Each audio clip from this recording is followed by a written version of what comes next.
Good evening and welcome to the Comic News Network, where we cover the holy, the hilarious, and the outright heretical. Tonight's top story takes us to the small but spirited First Light Charismatic Church, where a well-meaning idea for a sermon suggestion box has turned into the theological equivalent of Pandora's Toolbox. The board of First Light, in a bid to make sermons more appealing, thought they'd embrace modern feedback culture and install a brightly painted suggestion box in the church lobby.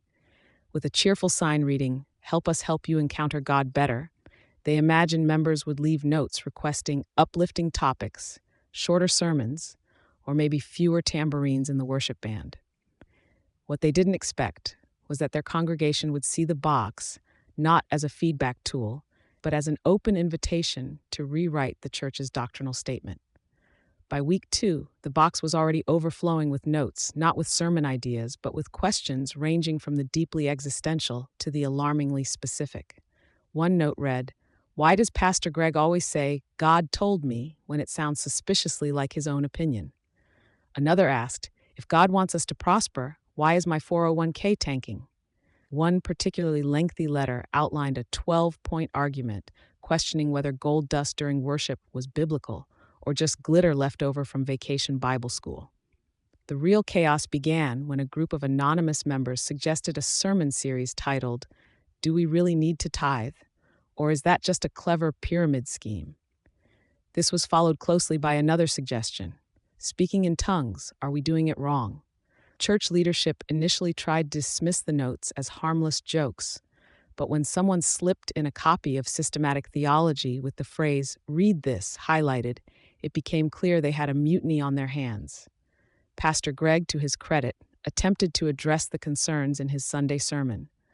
"We welcome your questions," he began before quickly clarifying, "as long as they're submitted in faith, not cynicism."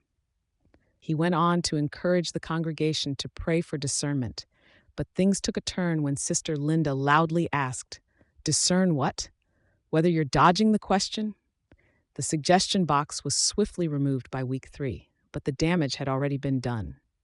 A rogue faction of the congregation, emboldened by their unanswered questions, started holding their own Bible study in the fellowship hall under the name the Bereans 2.0.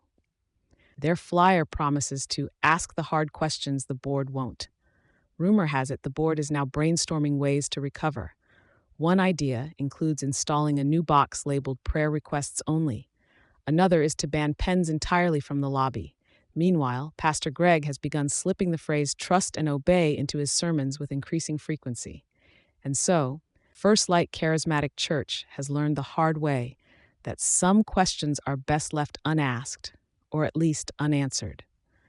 This is the Comic News Network, reminding you that when you open the door to feedback, you might just get hit with the full force of the truth. Good night.